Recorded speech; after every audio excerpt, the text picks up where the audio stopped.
Before we get started, I just wanted you to know what I'm hoping to get done tonight. By the end of the session, I want you to see the kingdom differently, not as a religious add-on, but as the reference point for everyday life. I want you to have language for why you may have felt unsettled or out of sync, even while doing responsible and sincere things. And I want you to leave with a simple framework for beginning to reset the compass of your life. Kingdom, identity, assignment, alignment, and action. So we're not going to solve everything tonight, but we are going to name the deeper issue and identify a faithful next step. So I wanted to start tonight with a story. And this story happens in the mid-1800s, 1854, in fact. The British and the Russians are in the middle of the Crimean War. And in 1854, this Battle of Balaclava happens. The Russians were entrenched above a valley, and the British leadership were looking for ways to attack. There's a British cavalry unit known as the Light Brigade, made up of trained soldiers and their horses. Obviously, it's cavalry. They're disciplined, courageous, ready to act. So these weren't careless men. They weren't lazy. They weren't confused about courage. They were trained, disciplined, and committed. So the Russians had a contingent of cannons that they were moving into an aggressive position, which needed to be dealt with. An order is given to the Light Brigade to charge. They don't hesitate. They move quickly, full confidence, full commitment, no stopping to second guess. Once the order came, they moved. And Alfred Lord Tennyson sort of captured this in his poem later on with the famous line, "There's not to reason why, there's but to do and die." So his point is, it captures their courage, but also captures unquestioned direction. They were fully submitted to the direction they'd been given. The problem was the order had been misunderstood. So instead of attacking the contingent that was moving into position, which was lightly defended, somewhere in the chain of communication, they got the message to attack these fortified positions. And they were heading straight into this hugely defended artillery position. So the problem, again, not courage, the problem was direction. The outcome, of course, was they rode into cannon fire. The result was devastating, and they did what soldiers were trained to do. They acted with bravery, but the direction was wrong. They did everything right: courage, commitment, discipline, action, but they're going in the wrong direction. The battlefield is shown here on the screen. Actually, I didn't show you the slide, but this is a look at what the battlefield depiction was. Riding into that, the cannons on the far side, and was not a great thing. I saw a picture of the people who were left after this 600, and there was only a handful of people who survived it. So I think a lot of people are living some version of that, not because they're lazy, not because they're careless, not because they don't love God, or they're unwilling to act. They're moving, they're building, serving, trying to do the right thing, but they may be moving in the wrong direction, and they never really stop to question it. So I guess the question that we would see here is, what if the issue isn't effort or direction? Or if the issue isn't effort, but it is direction? What if working harder is not solving the problem because the compass is off? And what you're moving, if you're moving fast, but not necessarily moving true? And what if life looks responsible on the outside, but still feels misaligned underneath. So courage and commitment don't solve the problem if the direction is wrong. And what if some of the frustration that we feel is not because we lack effort, but because we need to reset the compass?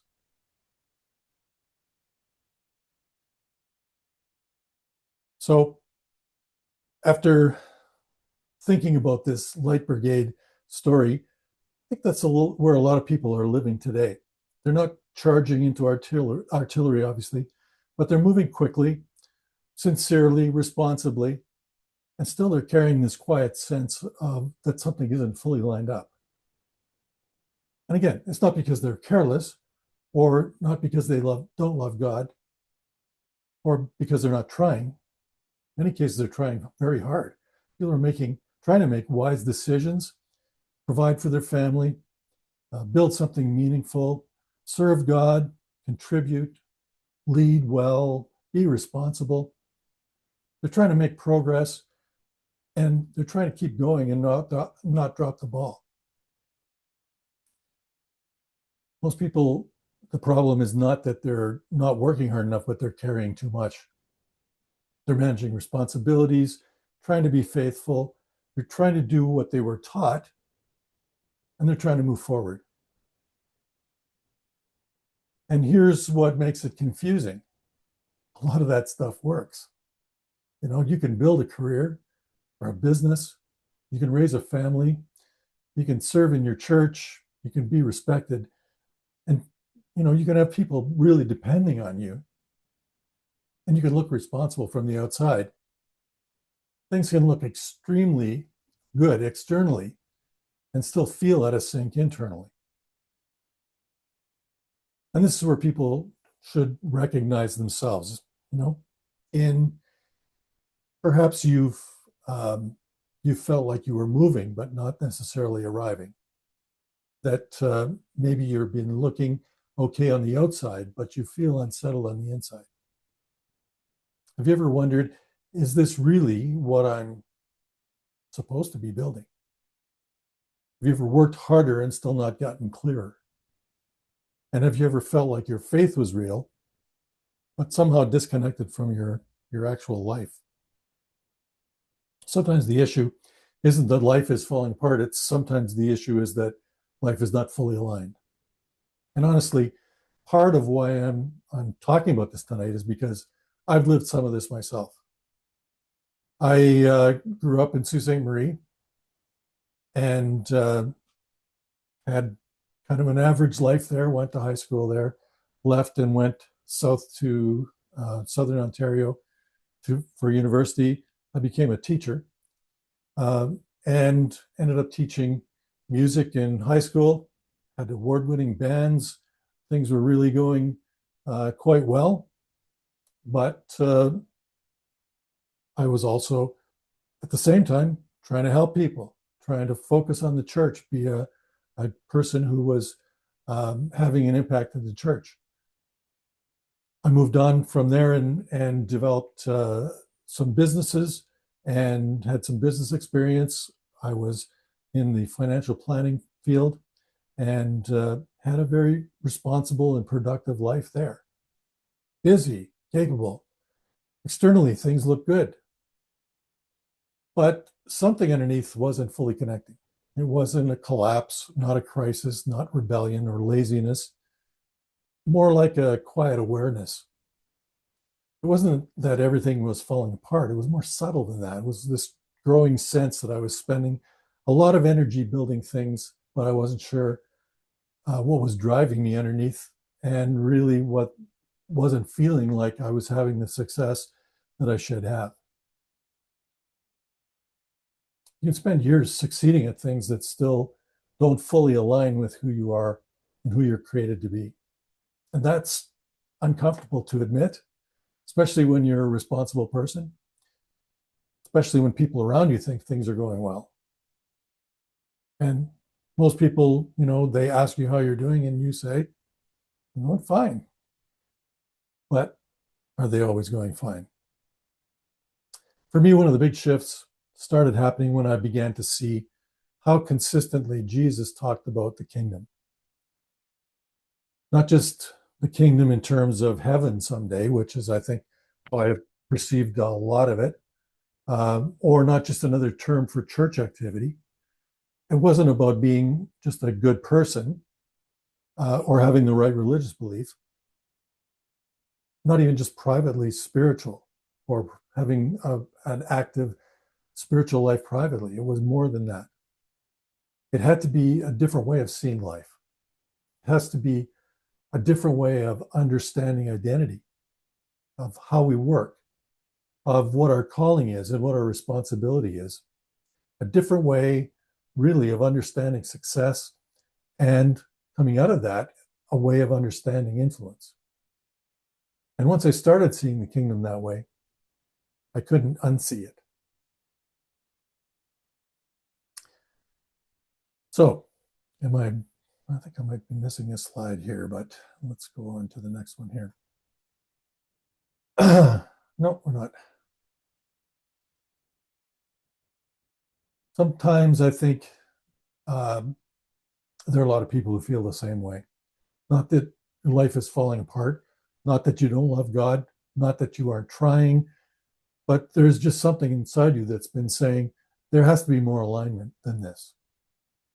Not more pressure or striving, not just more activity, but more alignment. So that's why the words of Jesus matter so much. Because Jesus did not come primarily announcing self-improvement, religious activity, behavior modification, or a slightly improved version of the same life. Came announcing a kingdom. It's his first public statement. And once you begin to understand that, you start realizing that he wasn't just offering people better habits, he was offering them a completely different orientation for life itself.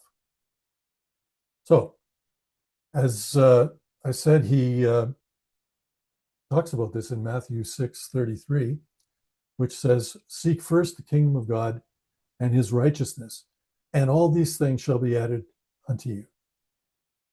So Jesus was not saying practical life doesn't matter. He was speaking into real concerns in the verses before that. He talked about provision, about worrying about whether we have enough food or whether we have enough clothing, or security, daily needs, in essence, is what he's talking about.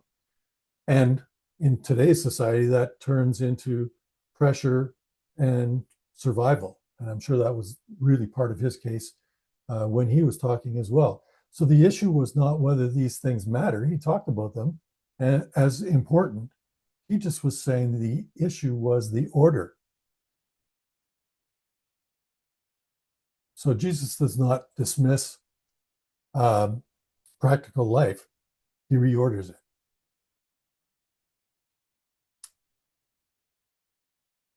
So most people seek this security first, success first, or approval or control first.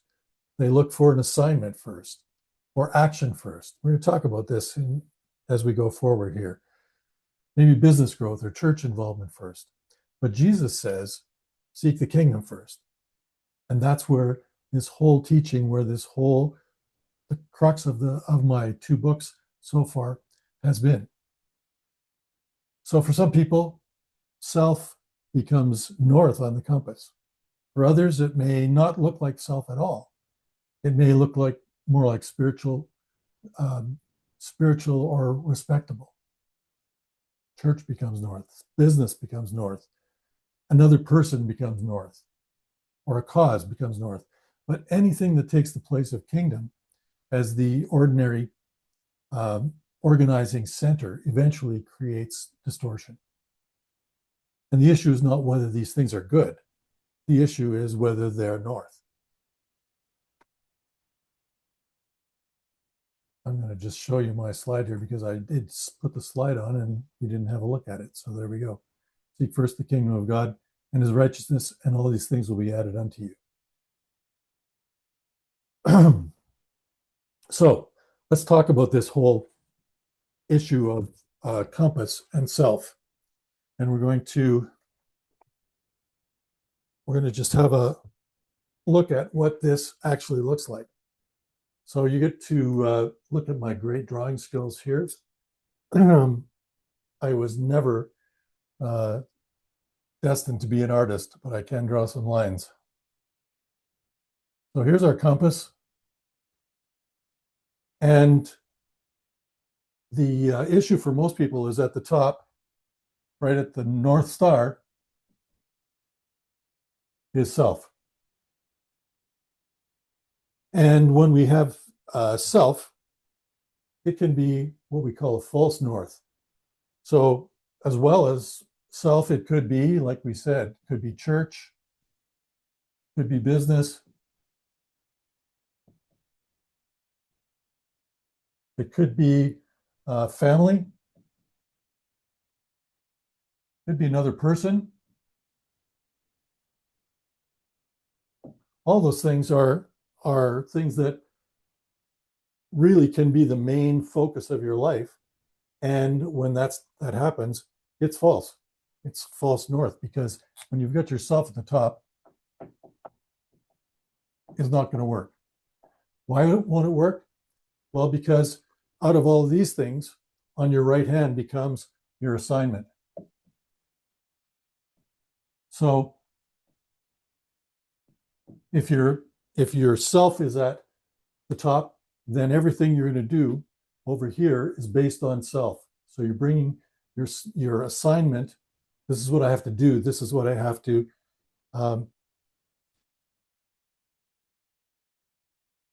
where I have to have success. This is where I've got to have busyness. And then if I do everything right here, then over on this side, I'm going to get an identity. So my identity is based on what I do or what I accomplish or what I have success in or who loves me.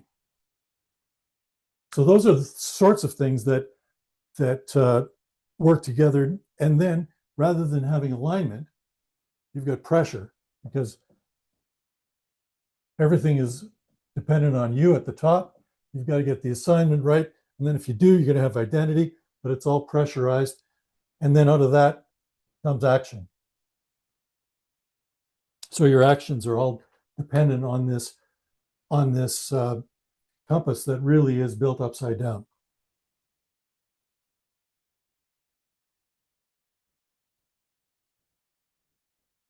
And you sort of think, okay, well, is this really the way it is? But just think about the way that we talk to people. You meet somebody, hello, how are you? And what do you do?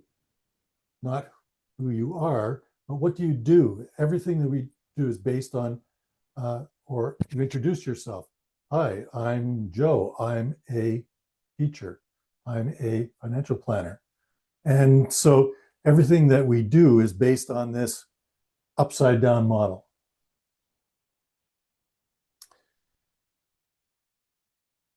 We have some people that like to do this. They maybe don't get all this other stuff in the way. They just take the self stuff and they just go, let's go right down to the action. And you might recognize this phrase. Just do it. And that's become part of our culture as well. The Nike thing, just do it. And again, it's all built on this upside down compass.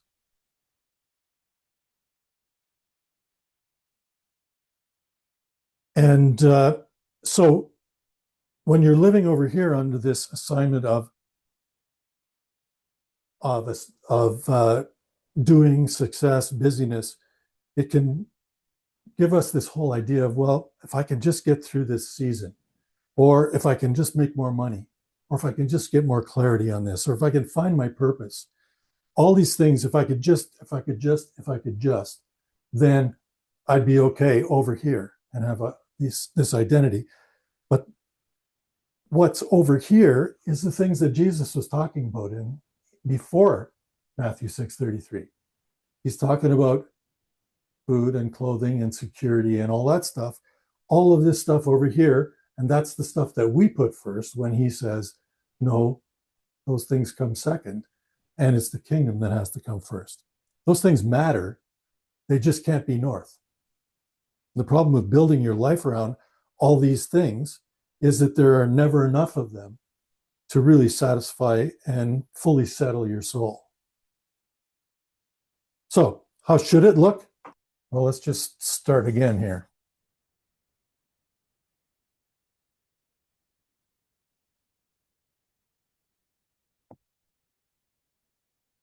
So we've got the same compass.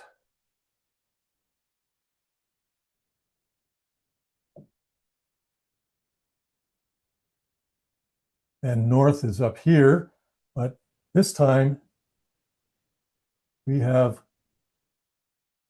kingdom at the top. And when kingdom is at the top, then we've got a different looking compass because over here, the assignment doesn't come first. On our right hand is identity. And we get our identity from our place in the kingdom. So we have kingdom here, we have identity here. And once we have our identity, then we can understand over here, what is our assignment?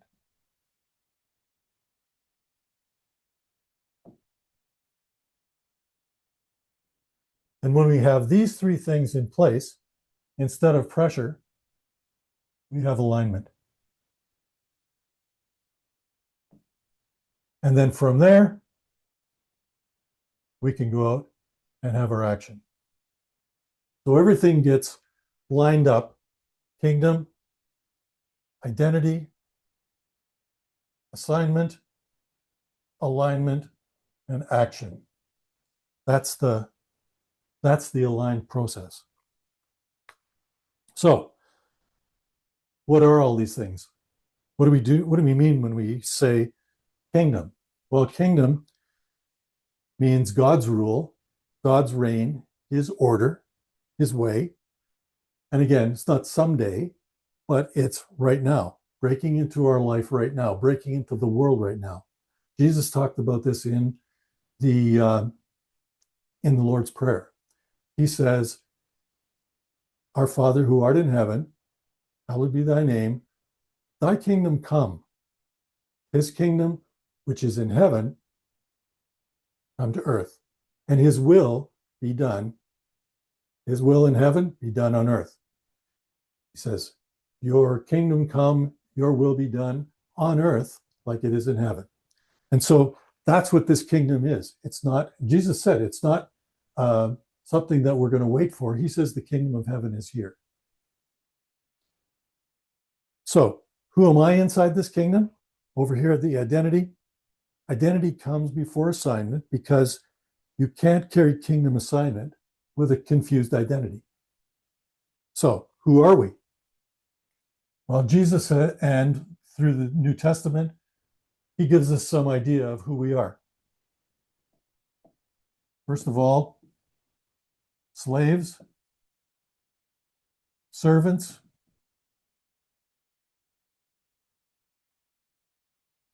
sons and daughters,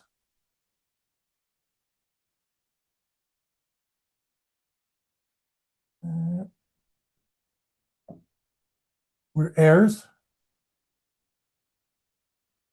and we are citizens, and we're ambassadors.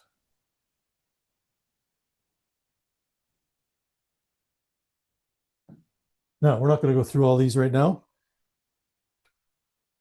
If you've read my books, you probably have had a good dose of all this already. But let me just say this. It's not like you start out as a slave, become a servant, then a son, then an heir. No. We're all of these as citizens of the kingdom. Every one of these things is modeled by Jesus and by his disciples and by the people who were the founding fathers in the New Testament. So all of these things are part of our identity. So question then is, what's my assignment? Well, your assignment is not always dramatic. It's often where design and burden and grace and opportunity and influence and obedience all get together in you. One of the guys that I listen to says this is an area of convergence. It's where your natural abilities and where your God-given gifts all merge together. And that's where your assignment is going to be. So if you're not sure where that is right now, then that's one of the things that we got to deal with.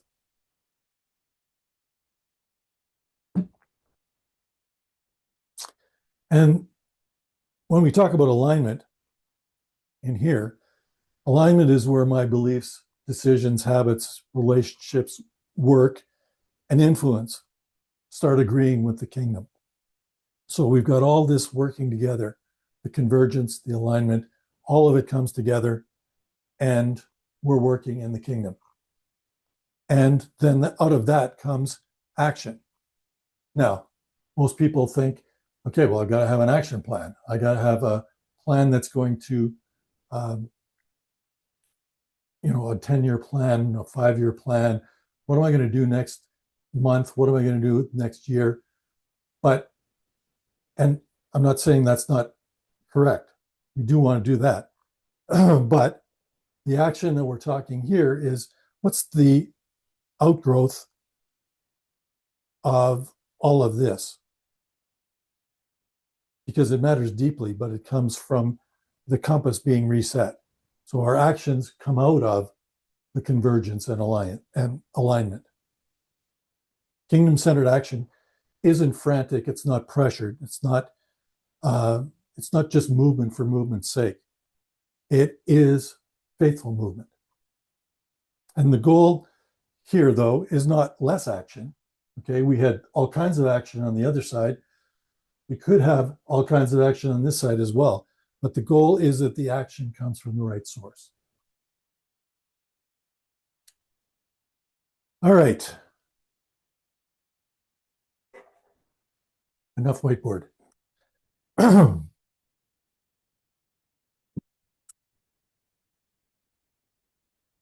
So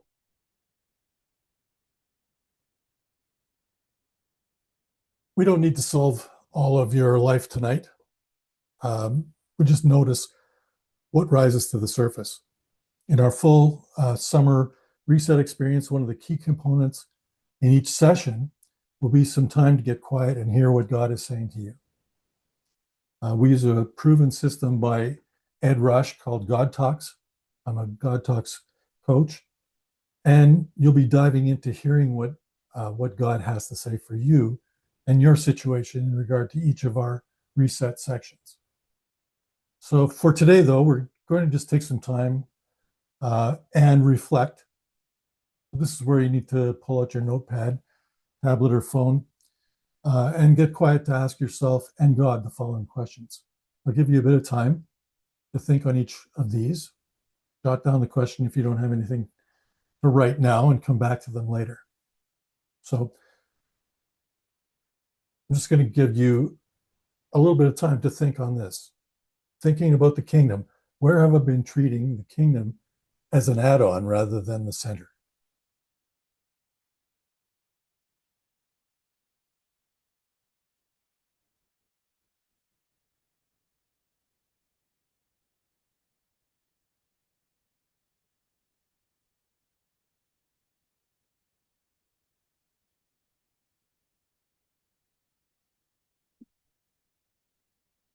The second question, what has functionally become north in my life?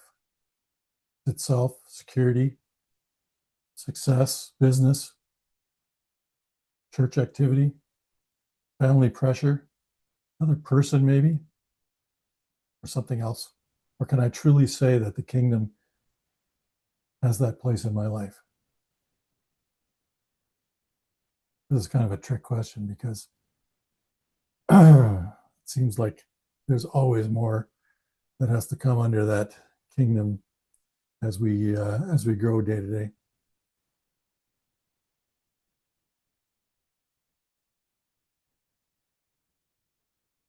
And if we think about identity, where have I been letting pressure, performance, fear, or expectations define me?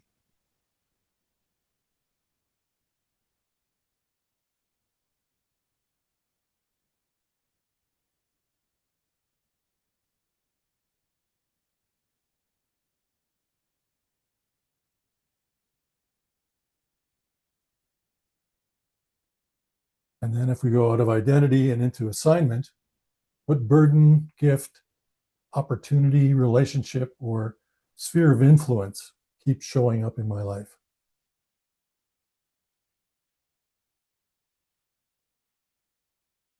And we talked about how this assignment comes out of your identity and how all these things converge, gifts and talents and natural abilities. Where's that for you?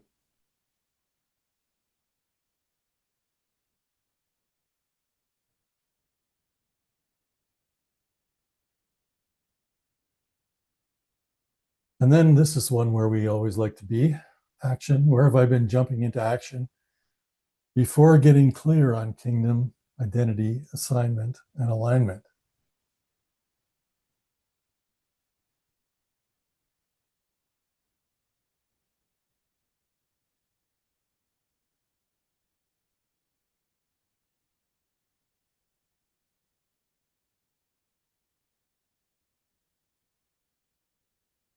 And then finally, what is one faithful step I sense I may need to take next?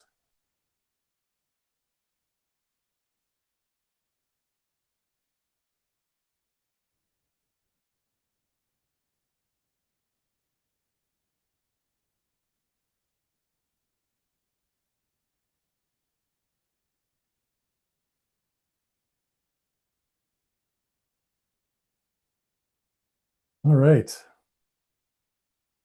Well, thanks for taking that time there. Hopefully, what you've seen so far has been thought provoking and maybe even disturbing. What we've done tonight is identify the compass, but most of us need more than one moment of recognition. We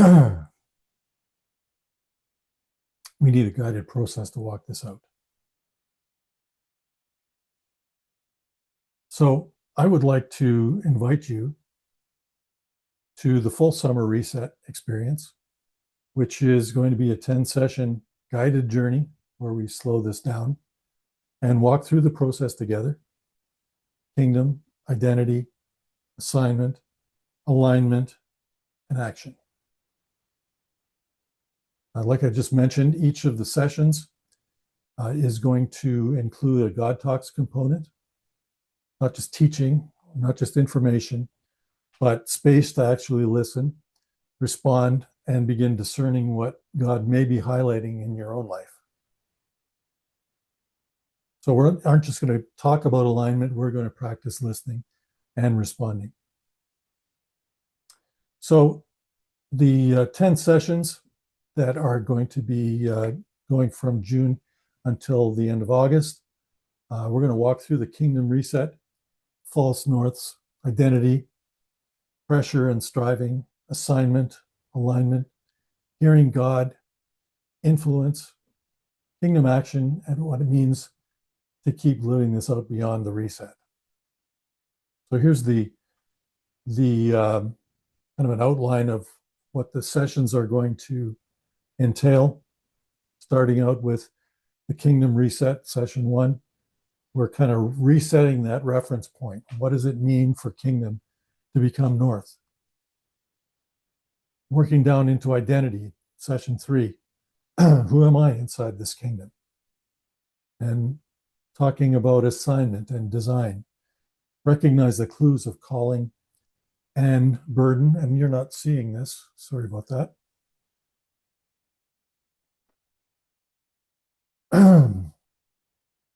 So, yeah, seeing what God has entrusted to me in this season. And then hearing God and taking the next step, practicing the God Talks component more directly, and seeing what God is highlighting. What is my next faithful response? Number 8 is influence on the 7 mountains. If you read my books, there was talk about the 7 mountains of culture and areas where people need to be taking this kingdom not just into their church, but out into the world and into their places of influence. What's your sphere of influence that can benefit from having the kingdom brought there by you? So this isn't just a teaching series, it's a guided reset process. And what makes it different is that it's got this kingdom-centered framework based on my books, as I said before. It's going to have this God Talks listening component and practical reflection. And then in addition, we're going to have a group experience. So it's not just one way and all the teaching comes one direction into you. No, we want to have connection with other like-minded individuals. We want to be building a community of people who are like-minded and being able to support each other. We want to focus on real life, not just ideas, and have that movement towards assignment and action. Now, before I give you the details, I just want to say a word about the investment. I'm not going to make a huge production out of this, but I also don't want to apologize for it. This is a paid experience, and part of the reason for that is simple. This is not just a casual content series. It's a guided process. We're going to work through kingdom, identity, assignment, alignment, action, influence, and the false norths that keep pulling us off course. We're going to include teaching, reflection, God talks, practical next steps, and the strength that comes from walking with other people who are taking this seriously.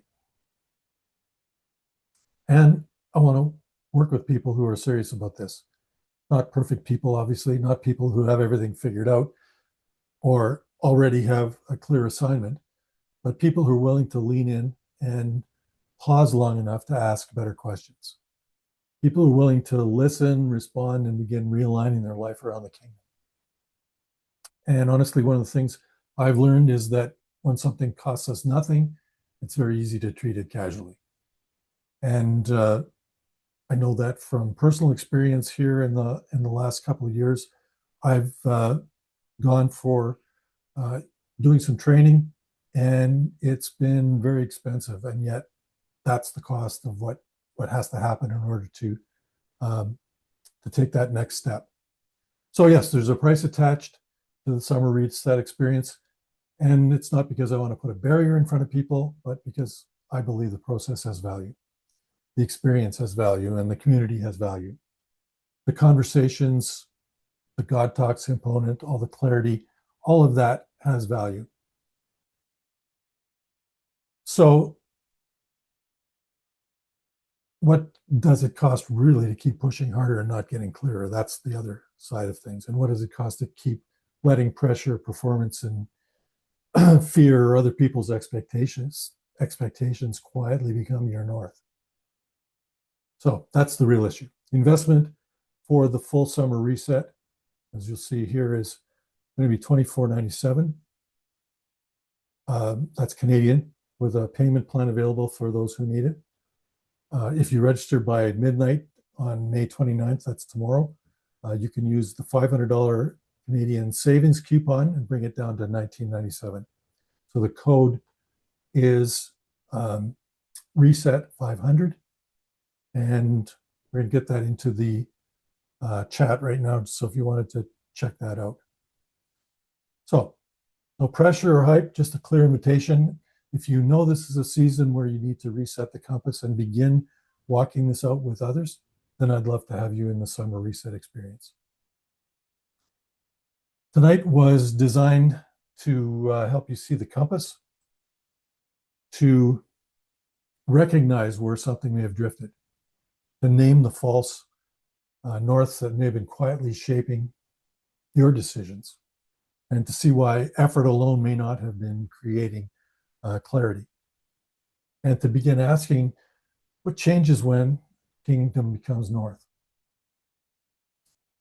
But the full summer reset experience is where we begin to walk this all out. Over 10 sessions, we're going to work through the kingdom, work through all those things that we just talked about, and each session will include a God Talks component. So if you know something has felt off, and if tonight helped put language around that, then this is your invitation to stop simply pushing harder and begin resetting the compass. So no more pressure, not more striving, not more scattered action, a clearer compass and a truer center, and a more faithful way to walk forward. So if you're interested in joining us for the summer reset, you can navigate to the link shown on the slide here, and we'll put that in the chat. I think Penny's put that in there already. And it's available till tomorrow night at midnight. That's Mountain Time. So I'm going to close the recording here, but if you have questions, I'll stay around on Zoom to answer any queries that you have. And thanks again for joining us.